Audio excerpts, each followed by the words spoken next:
On a un petit souci de connexion. Je remercie le Seigneur parce que nous sommes toujours là. Donc j'étais en train de dire, est-ce que Dieu a besoin de notre autorisation pour faire des choses? Est-ce que Dieu a besoin de nous pour se faire un fils? Est-ce qu'il va convoquer une réunion, un congrès au Parlement, inviter tous les chefs d'État, inviter tous les hommes de la terre pour leur dire j'ai pris la décision d'avoir un fils? Non. Dieu n'a pas besoin de nous pour faire certaines choses. Il y a des choses pour lesquelles Dieu veut collaborer avec nous. Dieu veut nous faire participer à certaines choses. Mais il y a des décisions pour lesquelles Dieu fait parce que cela est juste pour son plan. Dans son plan divin, c'était écrit qu'il le fasse et il doit le faire. La forme de tes jambes, est-ce que c'est toi qui les as dessinées? La forme de ton nez. La forme de ton nez. Quand nous voyons l'histoire avec le peuple rwandais, et que le Seigneur bénisse le peuple rwandais, que le Seigneur mette l'amour dans nos nations. Il y a une histoire de Tutsi et de Hutu. Et quand vous voyez les caractéristiques physiques de ces deux ethnies, la différence, c'est au niveau du nez. C'est le nez qui fait la différence. Il y a certains qui ont un nez aquilin, on appelle ça un nez aquilin, le nez des Européens. Donc quand tu as un nez aquilin, on trouve que tu es beau, que tu es belle parce que tu ressembles à... Tu es comme les Européens. Et quand tu as un nez béant, quand tu as un nez aplati, un nez typiquement africain, on trouve que tu n'es pas beau, tu es de la race inférieure. C'est juste le nez. Raison pour laquelle tout le monde veut avoir un nez comme ça. Tout le monde. C'est à la mode maintenant. Tout le monde veut avoir un nez comme ça, bien pointu, pour être beau, pour être belle, pour être fashion. Tu connais des gens qui sont allés se faire la chirurgie pour avoir des nez comme ça? Tu en connais combien, toi? Dis-moi. Quand tu vois les pop là, les stars, il y en a combien qui sont allés faire de la chirurgie esthétique pour avoir un nez comme ça? Il n'y en a pas. La preuve en est Michael Jackson. En français, Michael Jackson. Michel Jackson. Il a tout fait pour avoir un nez fin.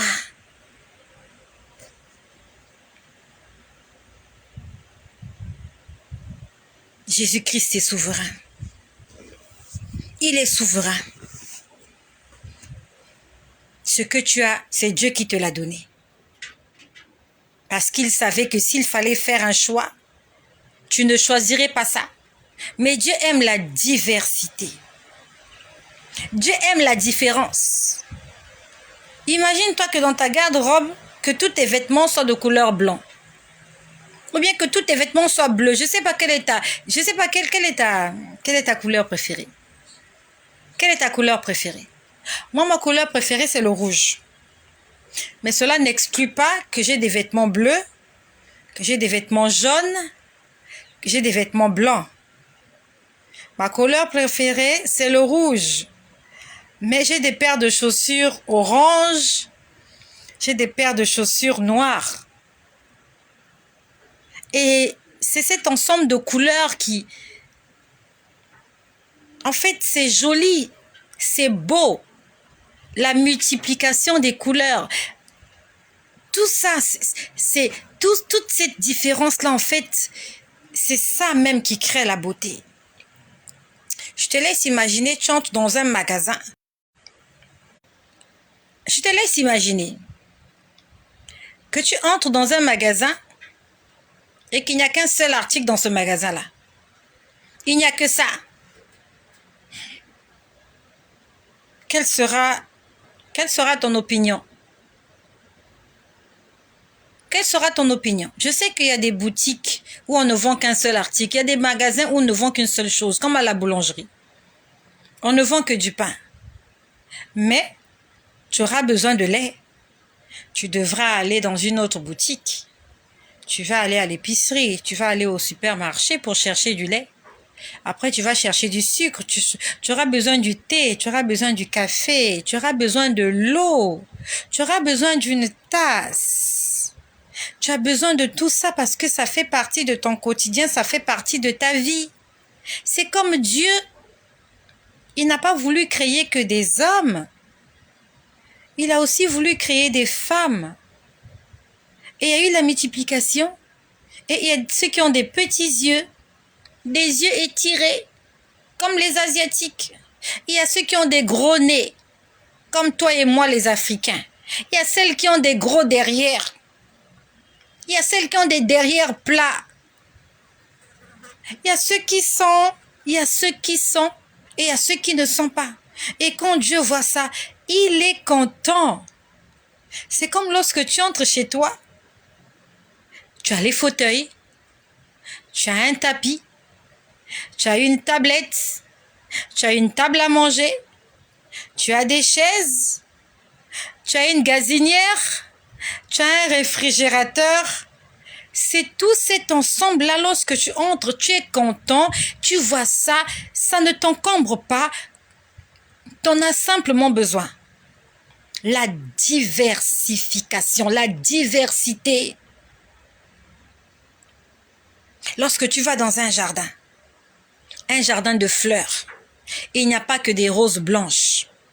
Il y a des roses rouges, il y a des roses bleues, il y a des roses roses. Et c'est toutes ces couleurs qui font la beauté. Et Dieu est content quand il voit toutes ces couleurs. Dieu est content quand il voit tous ces visages.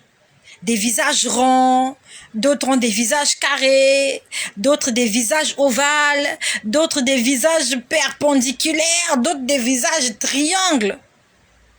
Même si pour les hommes, ce sont des critères d'eux. Pour Dieu, ça s'appelle la diversité et il aime ça. Il aime ça. Autant tu aimes ton canapé rouge, autant tu aimes ton canapé bleu. Autant tu aimes tes chaussures noires, tu t'en sers, tu en as besoin. Si tu les as achetées, c'est parce que tu en avais besoin. C'est parce que tu les avais aimées. Tu les avais admirées, n'est-ce pas? Et même si c'était un cadeau, tu les as gardées parce que ça t'a plu. Autant tu aimes tes chaussures rouges, autant tu aimes tes chaussures bleues. Tu les aimes. Et si jusqu'à présent ça se trouve dans ta maison, c'est parce que tu les aimes que tu en as besoin. Et c'est pareil avec Dieu. Noir, blanc, rouge, orange. Dieu nous aime tous et il a tous besoin de nous. Comme nous avons tous besoin de ces choses que nous avons à la maison. Est-ce que Dieu t'avait demandé ton conseil? Si tu étais content que les blancs soient blancs ou que les noirs soient noirs? Bon, les noirs ne sont pas noirs, hein, ils sont marrons. Les noirs sont marrons. Que les Chinois soient jaunes, que les Amérindiens soient rouges, et qu'il y ait même certains peuples en Afrique qui soient bleus. Est-ce que Dieu avait besoin que tu aimes ça ou pas? Et pourquoi aujourd'hui, si Dieu prend la décision d'avoir un fils, ça te choque? Ça te dérange? Le monde est dérangé de ce que on dit que Jésus est le Fils de Dieu. Ça dérange le monde. Pourquoi Jésus est le Fils de Dieu? C'est pour faire la différence entre les anges et ses fils. Les anges ne sont pas ses fils. Les anges sont des serviteurs. Et le monde n'a pas compris la notion de fils. Le monde n'a pas compris la notion de fils. Pas de sang, Qu'est-ce qui se passe? Le monde n'a pas compris la notion de fils. Il y a un problème de sang. Il y a Madeleine qui dit qu'il n'y a pas de sang. Vous m'entendez ou pas? J'espère que je n'ai pas parlé dans le vide. Est-ce qu'il y a le sang? Je vois là écrit pas de sang. Il y a le sang ou pas? Il y a le sang. Il n'y a pas de sang? Ah, le sang est bon, merci. Qu'est-ce que j'étais en train de dire? Oh, ça m'échappe. Voilà. Pourquoi Dieu parle de notion de fils? C'est pour nous dire que nous sommes des êtres privilégiés. Lorsque Dieu nous appelle fils, c'est pour briser la barrière de maître et de serviteur.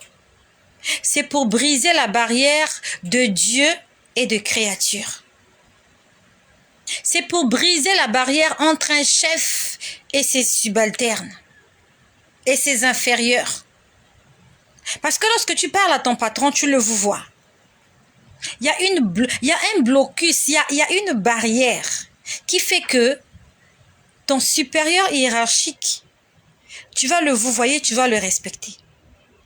Mais alors que ton grand frère, tu vas le respecter, mais il y aura une certaine intimité. Il y aura quelque chose entre vous. Parce que vous êtes du même sang. C'est le même sang. Et c'est cette différence que Dieu voulait créer. En appelant un homme son fils, c'était pour dire à tous les hommes, je ne suis pas que votre créateur, mais je suis aussi votre père. Ça veut dire qu'il peut y avoir une intimité entre vous et moi. Parce que lorsqu'on parle que de Dieu, Dieu, on voit la grandeur de Dieu, on voit sa radicalisation. Ah, Dieu est méchant, il est tout puissant. Mais quand on parle de papa, quand on parle de père, on sait qu'il y a une autorité, mais on sait qu'aussi que nous avons un droit légal. On peut s'approcher du père. Mon père, c'est peut-être le roi.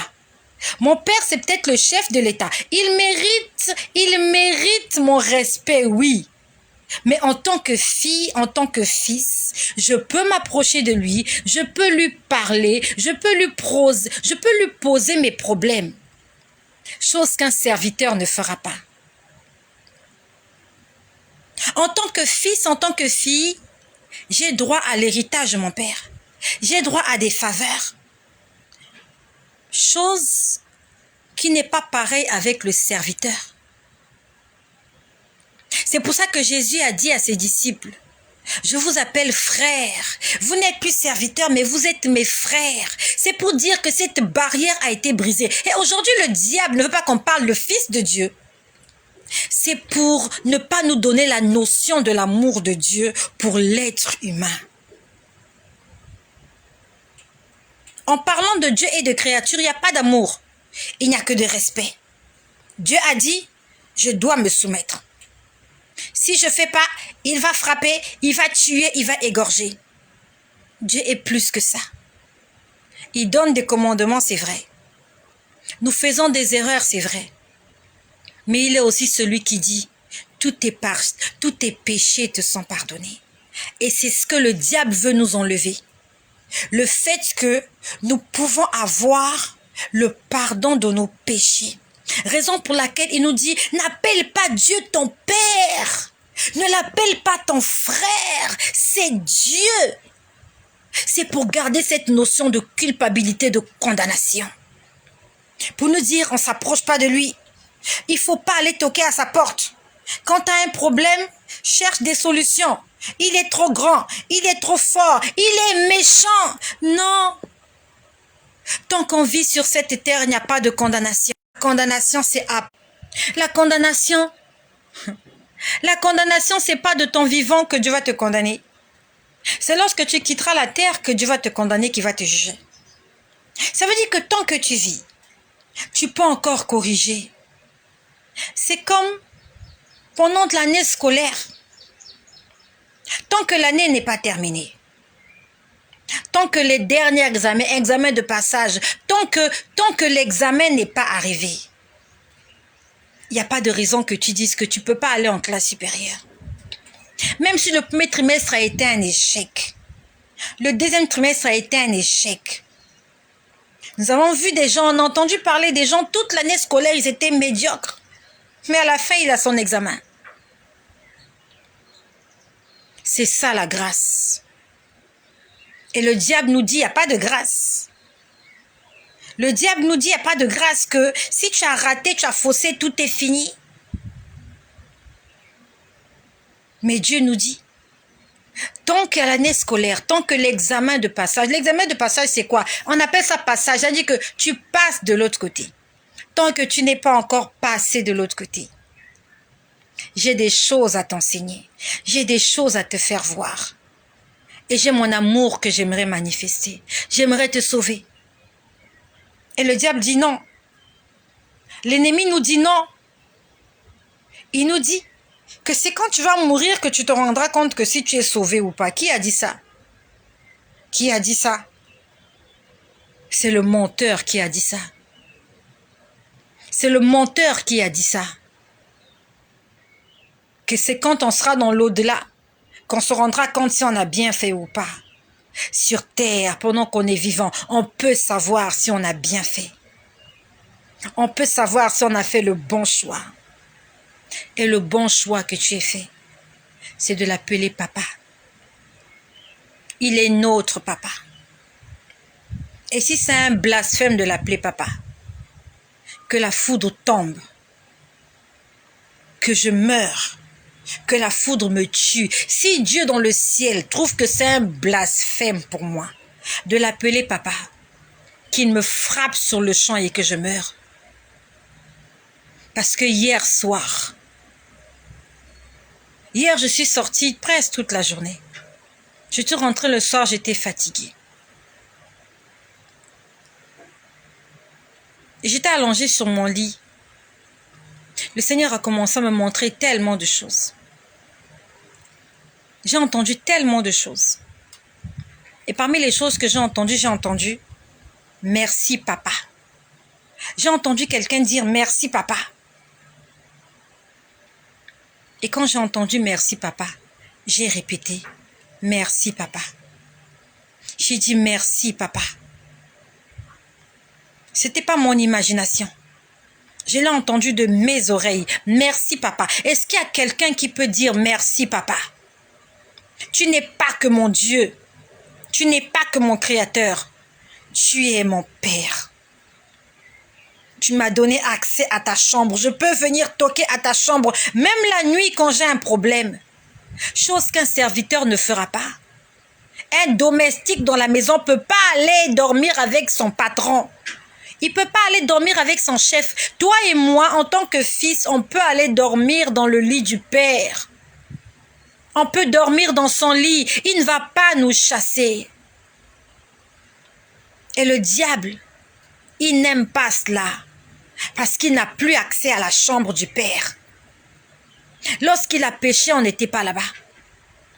Pourquoi le diable a de la haine pour la race humaine? Parce que malgré nos péchés, Dieu, il nous pardonne. Et ça, le diable n'aime pas ça. Il n'aime pas entendre que tu es pardonné.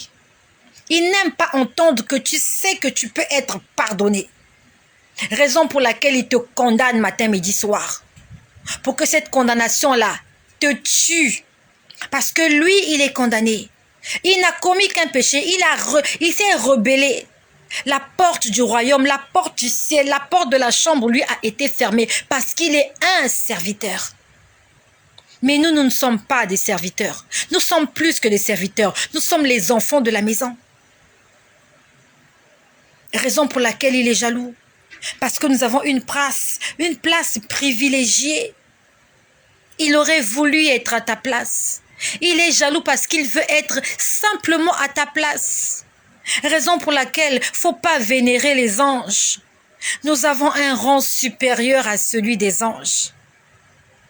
Lorsqu'un ange a péché, il est chassé. Et il lui interdit de repartir. Alors que toi et moi, lorsque nous avons péché, que nous reconnaissons nos erreurs, nous venons dire simplement pardon à papa. Il nous pardonne et il nous remet dans ses droits. Et ça, Satan, il n'aime pas entendre parler de cela. Il ne veut pas entendre parler de cela, raison pour laquelle il t'empêche d'appeler Dieu papa. Parce que lui, il ne peut pas le faire. Les anges n'appellent pas Dieu papa. Les anges appellent Dieu Seigneur. Ô Éternel, ô Dieu Tout-Puissant, ô Roi des rois, ô Souverain. Toi et moi, on n'a pas besoin de toutes ces formules de politesse. On l'appelle simplement Papa. Est-ce que tu peux dire merci papa? Merci papa. Satan est un domestique. Les anges sont des domestiques. Boy. Tu sais c'est quoi boy? Comme ta servante là. Les anges sont des boys, sont des domestiques à qui on a donné un certain pouvoir. Mais nous sommes plus que des domestiques, nous sommes des enfants. Et Dieu nous aime. Raison pour laquelle tu peux voir des gens faire le mal toute leur vie. Et des gens dehors là qui sont tellement méchants et tu te poses la question, pourquoi ils ne meurent pas? Avec tout le mal qu'il a fait là, pourquoi il ne meurt pas? Il ne meurt pas parce que Dieu l'aime et que Dieu lui laisse le temps de se repentir. Parce que Dieu l'aime aussi. En dépit, au-delà de tous ses péchés, son Père l'aime. C'est comme ton enfant. Meurtrier. Aujourd'hui, même si on te dit que ton enfant est meurtrier, même si on te dit que ta fille est une prostituée, le jour où on te dira qu'elle a fait un accident, qu'elle est à l'hôpital, ton cœur de mère aura mal. Tu auras mal au cœur. Parce que même si elle n'est pas un modèle, même si elle est la honte, elle est la risée de la famille, de la maison, c'est ton sang, c'est ta fille. Si tu apprends qu'elle a un problème, tu vas aller. Et si ta fille est condamnée à mort, si ton fils est condamné à mort, même s'il a commis, même s'il est coupable, dans ta chambre, dans ton intimité, tu vas prier pour ce coupable, pour ce meurtrier qui est ta fille, qui est ton fils. Pendant que les autres vont le condamner. Les autres, ils le condamnent parce que c'est pas leur fille. C'est pas leur fils. Mais toi, la maman, même si la société a gaspillé ton enfant, lorsque tu es seule dans ta chambre, tu pleures, tu dis Seigneur, je t'en supplie, change cet enfant. Même si c'est à moins que rien, c'est mon enfant et je l'aime. Il fait des choses qui ne sont pas bien, oui, mais je l'aime et c'est exactement avec papa. C'est comme ça avec le Seigneur.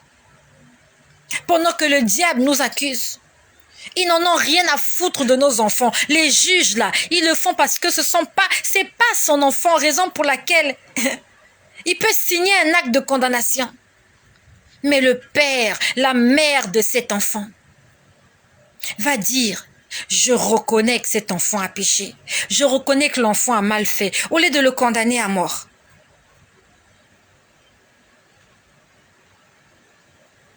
Condamnez-le à une prison à perpétuité. Au moins à perpétuité, ça veut dire qu'on doit te laisser vivre. Que tu pourras toujours voir tes parents, que tes parents pourront toujours te voir jusqu'à la fin de ta vie, jusqu'à ce que la mort vienne de façon naturelle. Et c'est ce que Dieu fait. Il ne veut pas te condamner à mort aujourd'hui. Il reconnaît que tu as péché. Mais il veut que ce soit une condamnation à perpétuité, afin que tu restes en prison, que tu restes dans cette situation-là et que tu aies le temps de cogiter. Et que tu aies le temps de reconnaître tes erreurs, que tu aies le temps de faire le lavage de ta conscience, que tu aies le temps de pardonner, de demander pardon et peut-être de prendre l'engagement de changer au cas où un jour tu as une disgrâce de sortir. Au cas où tu as une seconde chance, que tu ne puisses pas retomber sur les mêmes erreurs. Chose qui ne sera pas accordée à quelqu'un qui est condamné à mort. On va le tuer, on va l'exécuter, il va partir, c'est fini. On ne le verra plus, il y aura le deuil. C'est ça l'attitude d'un père, raison pour laquelle tu vois des gens là dehors, tellement méchants, des meurtriers, mais ils continuent de vivre, parce que Dieu est leur père. Si Dieu n'était que Dieu, tous ceux qui pêchent, dès que tu pêches, Dieu allait te frapper, tu allais mourir. Dieu allait te frapper, tu allais mourir. Si Dieu n'était que Dieu, tout puissant, comme on dit dans la Bible que c'est un feu dévorant. Si Dieu n'était que feu dévorant, si Dieu n'était pas amour, il n'était que feu dévorant, il allait nous dévorer, nous tous, sans exception. Le monde allait disparaître parce que tout le monde a péché. Raison pour laquelle Dieu nous défend de juger, parce que nous-mêmes, nous sommes condamnables.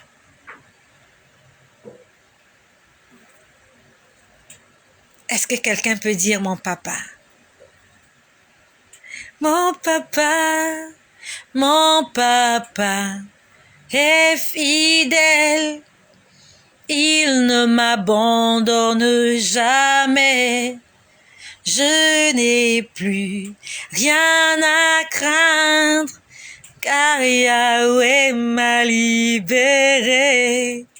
Mon papa est fidèle, il ne m'abandonne jamais.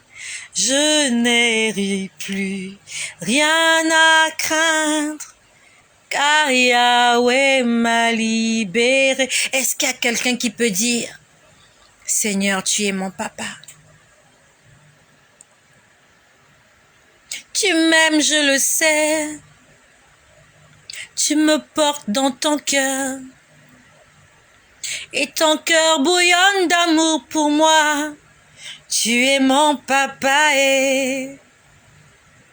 Donc cette personne m'a écrit, et j'étais en train de parler de cette personne-là, pour remettre en question la divinité de Jésus. Il m'a dit, avec tous les versets bibliques, et que le Seigneur te bénisse, toi qui fais des recherches. Toi qui fais des recherches pour comprendre, pour découvrir Dieu. Et j'étais en train de lire son message. Je ne sais plus qui c'était. Il y a tellement de gens qui m'écrivent sur Messenger. Et c'est la deuxième fois que la personne m'écrivait et qu'on échangeait. J'ai lu son message dimanche matin. J'ai lu son message dimanche matin, je crois avant d'aller à l'église. Et quand j'étais en train de lire son message, la personne m'a encore envoyé des versets bibliques de la Bible que je lis pour remettre en question la divinité, la seigneurie de Jésus. Et pendant que j'étais en train de lire ce message, j'ai entendu avant tous les romans qui existent sur cette terre, Mamadou et Bineta, tous les romans qu'on connaît, sont venus après la Bible. La Bible est le leader des livres écrits. La Bible est le premier livre. C'est pas moi qui ai dit ça. Moi, j'ai pas fait des études d'histoire, historienne. Je suis pas historienne. Je suis pas archéologue. Je suis venue trouver ça. Eux-mêmes, les scientifiques, eux-mêmes, les incrédules, eux-mêmes, dans leurs études, ils ont démontré que la Bible a été le premier. Le premier. Donc, toi et moi, pourquoi mettre en doute ce qu'on a écrit dans la Bible? Quand tu lis les livres d'Agatha Christie, c'est Agatha Christie qui a écrit ça. Ce sont ces histoires. Elles sont peut-être vraies ou bien imaginées. Bref. Est-ce que quand tu lis les livres d'Agatha Christie, lorsque tu lis les livres, les romans là, ces auteurs-là qui ont écrit, est-ce que tu mets en doute ce qu'ils ont dit? Tu les mets en doute? Quand la science nous dit que il y a des nappes souterraines, qu'après la terre qu'on voit là, il y a des nappes, après il y a des rochers, après il y a je sais pas quoi. Toi, tu vas aller vérifier que tu as vu que c'est vrai. N'est-ce pas, tu y crois, non? Tu y crois? Lorsque les paléontéologues, je sais pas comment on les appelle là, ceux qui étudient, ceux qui font la paléontologie, qui nous disent que au début, les hommes étaient des gorilles. Et avec l'évolution, ils sont devenus êtres humains. Ils se sont redressés, les pieds se sont arrangés, le sourire s'est arrangé. Et aujourd'hui, les gorilles, là, les singes, sont devenus des êtres humains. Certains y croient. Qui est reparti là-bas en l'an, je ne sais pas combien avant Jésus pour voir les gorilles là? Qui allait vérifier que c'est vrai? Mais les gens y croient. Les gens y croient. Lorsque la science nous dit que lorsque tu manges la nourriture, que dans cette nourriture-là, il y a des vitamines, il y a des sels minéraux, il y a des lipides, il y a des protides. Toi, tu as vu les protides là avec tes yeux. Tu sais à quoi ressemble un lipide? Calcium là, tu as déjà vu le calcium là avec tes yeux? Sels minéraux, tu as vu les sels minéraux là avec tes yeux? Tu as vu ça? Mais tu y crois, n'est-ce pas? Lorsqu'on dit manger plus de légumes, il y a du fer. Tout le monde y croit? Non, il faut boire du lait, le lait est un aliment complet. Tout le monde y croit? Tu as fait des études, tu allais vérifier que ce que les scientifiques ont dit là, c'est vrai ou c'est faux? Est-ce que tu as vérifié ça? Tu y crois? Mais pourquoi quand la Bible nous dit que Jésus-Christ est Dieu, ça te dérange? Tu es dérangé au point où tu ne dors pas la nuit parce qu'on a dit que Jésus est le Fils de Dieu. Écris avec moi Ésaïe, chapitre 9, verset 5. J'attends la personne qui va écrire Ésaïe, chapitre 9, verset 5. Ésaïe, c'est dans l'Ancien Testament. Ésaïe, c'était un prophète de l'Ancien Testament. J'attends la personne. Ésaïe, c'est après Cantique des Cantiques. J'attends la première personne qui va écrire Ésaïe. Ésaïe, c'est dans Cantique des Cantiques. Ésaïe, c'est après Cantique des Cantiques et avant Jérémie. Ésaïe 9, verset 5. Donc, j'étais en train de te dire que dimanche matin, j'ai entendu « Un fils nous est donné ». C'était la réponse à cette personne-là qui est en train de m'écrire pour mettre en doute, pour remettre en question la divinité de Jésus. Et je suis allée chercher ce passage-là aujourd'hui même, jeudi. Nous sommes aujourd'hui jeudi le 23 mai. Je suis allée chercher ce passage pour répondre à cette personne. Le Seigneur m'a dit, va chercher ce passage, réponds à cette personne. Ça veut dire que Dieu veut que nous puissions connaître la vérité, afin que nous soyons affranchis de la servitude. Dans Ésaïe au chapitre 9, verset 5, il est écrit ceci. Car un enfant nous est né. C'est un prophète. Il est en train de prophétiser.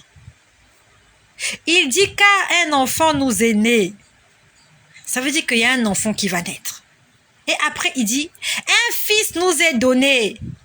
Ça veut dire que cet enfant-là, ça sera un garçon. Pas une fille. On ne parle pas d'une fille. On n'a pas prophétisé sur une fille. On a prophétisé sur un enfant. C'est un garçon qui est né.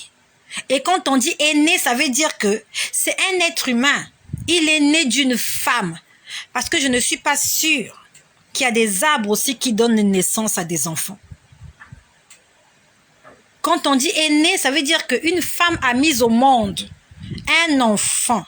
Et cet enfant, c'est un garçon. C'est pas une fille. Donc toi qui fais des prières à une femme là, toi qui prononces le nom de cette femme-là dans tes prières, viens me dire le verset là où on a parlé qu'il y a une femme qui allait venir pour te sauver. Cherche le verset, pardon, va lire avant qu'il ne soit trop tard, avant l'examen de passage. L'examen de passage, c'est la mort. Lorsque tu passes de l'autre côté, tu passes au jugement. Avant le jugement, va chercher afin de passer haut la main l'examen de passage. Car un enfant nous est né, un fils nous est donné, et la domination reposera sur ses épaules. Nous connaissons les soldats. Ils ont des galons ici sur les épaules. Ils peuvent tous être là alignés. Ils sont habillés de la même façon. Mais ce sont leurs galons qui font la différence. C'est par l'insigne du galon que tu reconnais, celui-là c'est un capitaine, celui-là c'est un colonel, celui-là c'est un général, celui-là c'est un sergent, celui-là c'est un simple soldat. Par la tenue, ils ont la même tenue. Mais ce sont les galons qui font la différence. C'est comme une marque de voiture. Les Toyota, il y en a beaucoup. Mais il y a des séries. Et il y a des immatriculations. Donc si on met, je ne sais pas quelle voiture tu as, si c'est une Mercedes. Tu as une Mercedes 600. Je ne sais pas si ça existe. Mercedes 600. De couleur grise. On va mettre 15 Mercedes 600 couleur grise. Si on enlève l'immatriculation, tu auras du mal à reconnaître ta voiture. Mais quand on mettra l'immatriculation, c'est l'identité. C'est ça qui te fait reconnaître que ça, c'est ma voiture parce que c'est mon immatriculation. Donc ici, on dit, la domination reposera sur ses épaules. Ça veut dire que il domine. Il est le dominateur. C'est pas Dieu, hein? On a dit un enfant nous est né. Donc il y a un enfant qui va naître. Ésaïe est en train de prophétiser. Il y a un enfant qui va naître. Ça sera un fils qui nous sera donné. Et la domination du monde, la domination sur le mal, la domination sur les esprits impurs reposera sur ses épaules. Ça veut dire qu'il aura la lourde responsabilité de dominer ce monde-là. On l'appellera admirable conseiller. Admirable. Ça veut dire que c'est quelqu'un qu'on va admirer. Quand on parle d'admirable, on parle de magnifique, on parle de merveilleux, on parle de waouh. C'était admirable. Dans admirable, il y a le mot admirer. Il y a l'étonnement. Quand on va le voir, les gens seront émerveillés. Il va attirer l'admiration. Il sera différent de tout ce qu'on a vu, de tout ce qu'on a rencontré jusque-là. Il sera simplement admirable. Admirer, ça veut dire tu regardes. Tu regardes encore. Tu apprécies. Tu aimes. Tu es étonné. Admirer. Est-ce que tu as déjà admiré quelqu'un? Est-ce que tu as déjà apprécié quelqu'un? Admirer, ça veut dire regarder dans tous les angles et liker.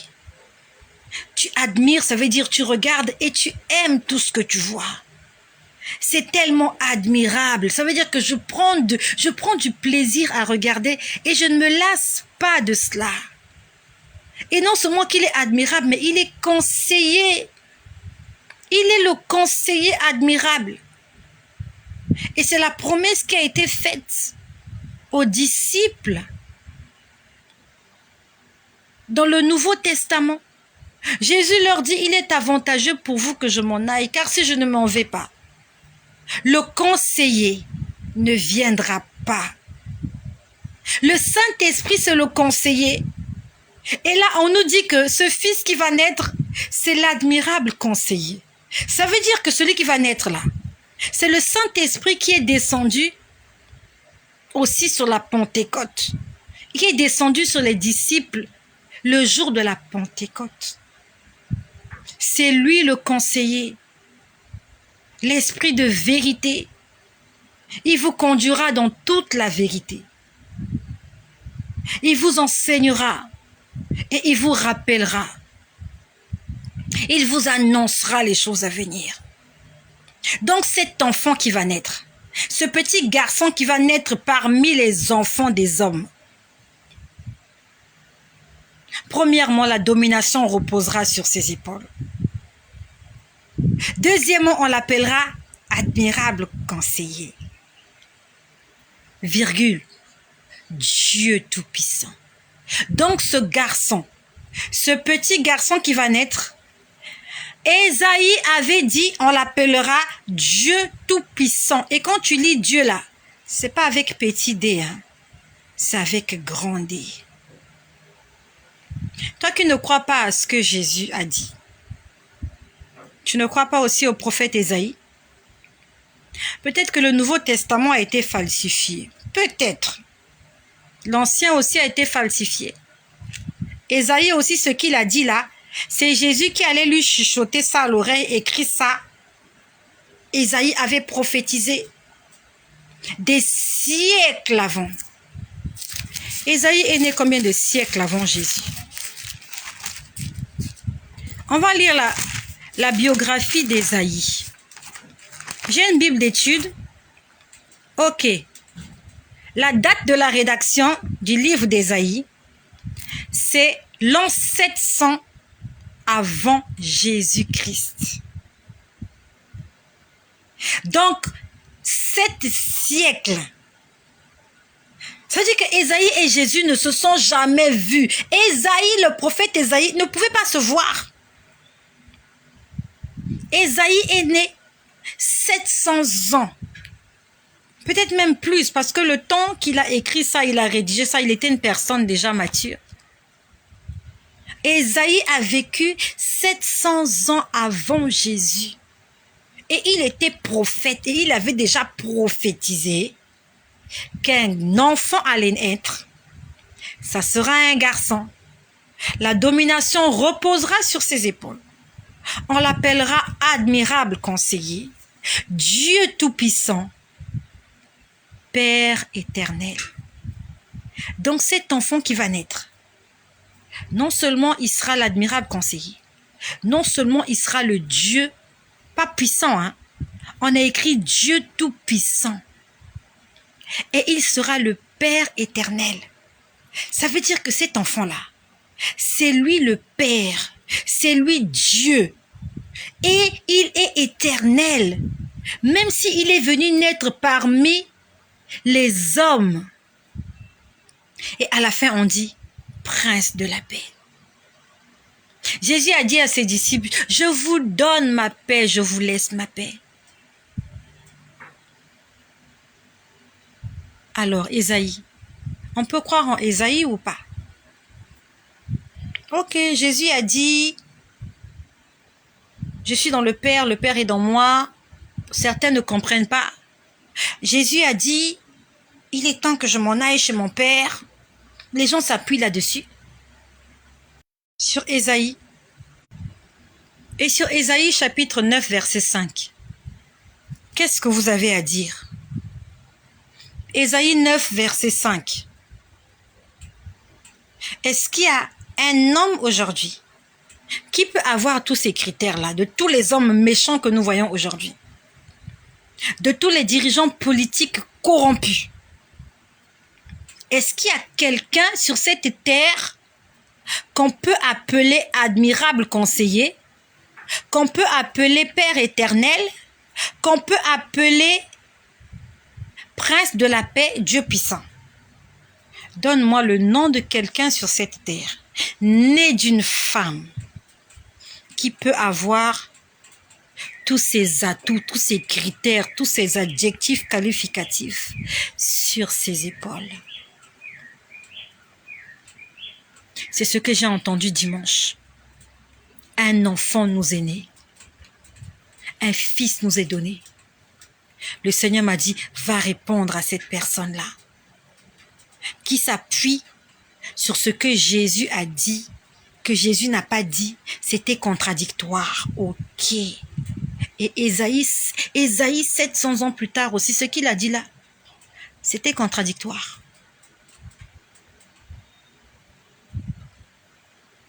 Jésus-Christ est mon Père. Jésus-Christ est le Dieu tout-puissant. Jésus-Christ est le conseiller. Jésus-Christ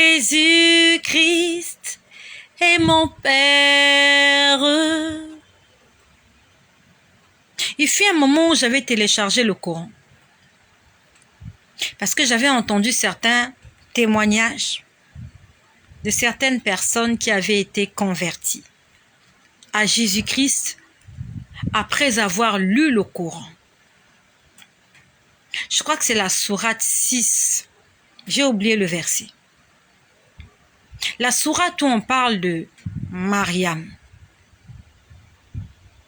La sourate où on parle de Jean-Baptiste. Alors dans le Coran, Jean-Baptiste s'appelle Yahya. Voilà. On parle d'abord de Yahya, on parle de Zacharie, on parle d'Élisabeth. On parle de Jean-Baptiste qui s'appelle Yahya. Et après on parle de Marie qui s'appelle Mariam. Et on explique brièvement, hein. Je l'ai lu, le Coran téléchargé en français. On parle brièvement de la mission de Jésus. Et on dit que Jésus n'avait pas de père. Qui est donc le père de Jésus dans le Coran? Le Coran dit que Jésus n'avait pas de père. Qui est donc son père? Il ne peut pas avoir de père parce que lui-même, il est le père. Comme il est écrit dans Ésaïe 9, verset 5. Il est le Père éternel. Et on dit qu'il a ressuscité. Dans le Coran, on dit que Jésus a ressuscité. Il appelle Issa. Qui sur terre a ressuscité un mort? Quelque chose qui était mort. Un homme, même un animal mort. Pas avec des instruments médicaux. Pas comme aujourd'hui, on fait des massages cardiaques, on te met de l'oxygène. Non. Il a simplement touché et la chose a repris vie. Qui donc l'a fait? Et quelque part dans le Coran, j'ai lu que Jésus était un enfant pur, né sans péché. Va lire l'histoire de Mariam. Arrête de t'embrouiller un peu dans d'autres histoires là. Va lire l'histoire de Mariam. Mariam, Marie, mère de Jésus. Et ce qu'on dit sur Jésus. Toi qui lis le Coran. Et va méditer à ce sujet. On dit que c'était un enfant pur, sans péché. Qui donc sur cette terre n'a pas de péché à part Dieu? Qui sur cette terre dit qu'il n'a jamais péché? Personne. Et Jésus, quand il parle à ses disciples, toujours dans le Coran, je t'allais vérifier ces témoignages-là. Et Jésus, il parle à ses disciples, il dit, dans le Coran, il leur dit à la fin du monde, ceux qui ont cru en Jésus, qu'ils appellent Issa, seront au-dessus de ceux qui n'ont pas cru en Jésus. Moi-même, je l'ai lu dans le Coran. qu'à la fin de temps, c'est Jésus qui viendra juger le monde. Qui donc, à part Dieu, peut juger les gens? Toi qui es pécheur, est-ce que tu peux juger le monde? Non. Tu es pécheur toi-même. Il n'y a que quelqu'un qui est sans péché qui peut condamner celui qui a péché. La vérité se trouve aussi dans le Coran, au sujet de Jésus. On a parlé peu de Jésus dans le Coran, très peu de Jésus. Mais on a dit l'essentiel. On a dit ce qui est capital et ce qui échappe à l'œil et à l'oreille humaine. Parce que le monde n'a pas envie de regarder cela. Le monde n'a pas envie d'accepter cette réalité parce que le diable a aveuglé les gens. Les gens se concentrent tous sur d'autres choses, mais pas sur l'essentiel. Ah, Jésus a été crucifié. Oui, on a dit que maudit soit celui qui est crucifié sur le bois. Ok. Ok, il a été crucifié. Il était maudit. Ok. Mais on dit aussi qu'à la fin des temps, à la fin du monde, au jugement dernier, c'est lui qui va juger le monde. Lui qu'on a maudit. Lui qu'on a rejeté. C'est lui qui viendra juger le monde. C'est Jésus-Christ qui va te juger. Au jour du jugement, tu seras là, on t'appellera à la barre. C'est un ange qui appellera ton nom. Et Jésus te posera la question. As-tu cru en moi? Avais-tu un moment cru que j'étais Dieu et que c'est moi qui te donnais la vie et que c'est moi que tu devais suivre? L'avais-tu cru? Tu diras non, Seigneur. Et pourquoi? Non, mais parce que on m'avait dit. Ah, on t'avait dit. Tu lisais quel livre? Ah, Seigneur, je lisais la Bible. Et dans la Bible, tu n'avais pas lu Ésaïe, chapitre 9, verset 5. Tu as lu tout. Tu as suivi toutes les séries sur Canal+. Tu as suivi toutes les saisons sur Nollywood. Tu connaissais même par cœur ce qui se passait sur les réseaux sociaux. Nous voyons sur les réseaux sociaux des gens répéter des textes de certains influenceurs, de certaines influenceuses. Ils mettent la vidéo en même temps. Ils s'habillent comme la personne en question. Et ils répètent les phrases. Tu as eu le temps d'aller répéter les phrases des coachs. Tu as eu le temps de mémoriser les chansons de cet artiste-là. Et tu n'as pas eu le temps de lire la Bible et d'essayer de la comprendre. Ça, c'est aux chrétiens. Dieu te dira, c'était écrit admirable conseil. C'était écrit un fils nous est né. Et Dieu te posera la question, Jésus te posera la question. C'était écrit où que tu devais adorer une femme? Dans l'Ancien Testament, qui a parlé d'une femme? Personne. On a tous annoncé l'arrivée du Shiloh. Et on a dit dans Ésaïe 9 que c'est un garçon. Toi qui cours derrière cette femme, même si la grâce était sur elle, aujourd'hui la grâce aussi est sur toi. Regarde malgré tes multiples péchés, comment Dieu continue de te bénir. Malgré tes multiples IVG, tes innombrables avortements, Dieu t'a donné des enfants. Malgré ta prostitution, Dieu t'a donné un mariage, Dieu t'a donné un mari.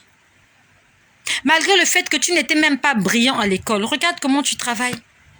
Dieu t'a donné un travail. C'est la grâce. C'est ce qui s'est passé aussi avec cette femme que Dieu avait choisie pour que Jésus vienne au monde. C'est la grâce. Ça n'a pas fait d'elle quelqu'un d'extraordinaire, d'exceptionnel. Elle n'était pas Dieu. Elle était née d'un père et d'une mère. Jésus, il est né conçu du Saint-Esprit. C'est ça la différence. Dieu posera la question aux chrétiens. Est-ce que vous m'avez prié, moi, Jésus? Tu diras non. J'ai prié les anges. Parmi les anges, il y a aussi Satan, Lucifer. Lucifer est un ange. Il est même au-dessus des anges. Il est archange. On posera la question aux musulmans. Vous avez prié Jésus? Non. Pourquoi? Parce qu'on avait dit qu'on avait menti sur lui. Ah, on avait menti. On a menti où? Non, on nous avait dit que la Bible a été falsifiée. Est-ce que toi, tu lisais la Bible? Tu es musulman, tu lisais la Bible? Non. Tu lisais quoi? Le Coran. Tu n'avais pas vu à la sourate 6, là. Tu as récité le Coran toute ta vie. Pourquoi tu récitais? Est-ce que moi, j'ai demandé de réciter? J'ai demandé de lire et de comprendre, de chercher à comprendre. Aujourd'hui, il y a des métiers où on ne te demande pas de réciter. Tu dois comprendre. Les mathématiques ne se récitent pas. Les mathématiques se comprennent. Il faut comprendre. Tu ne viendras pas dire A fois A est égal à A au carré. Non. Après, on te dira démontrer. Il y a des exercices en mathématiques où on te dit démontrer. Là, c'est plus la littérature. C'est là-dedans. Tu réfléchis, tu démontres. Quand tu es médecin, les formules, tu peux les connaître par cœur. Après, on te dit démontrer que cette personne a telle pathologie. Démontrez-nous que c'est ça. Vous avez dit, ok, exercice pratique. Ne lis pas. Ne récite pas. Lis et médite. Lis et cherche à comprendre. C'est le manque de compréhension qui va nous tuer. Parce que nous sommes pressés. Le monde est pressé de réciter. Le monde veut réciter. Le monde ne veut pas chercher à comprendre et à croire. Le monde veut réciter et passer à autre chose. Il y a des choses pour lesquelles réciter ne sera pas important. Réciter sera la moindre des choses. Réciter, c'est un exercice qu'on fait à la maternelle, à l'école primaire. C'est à l'école primaire qu'on récite les leçons.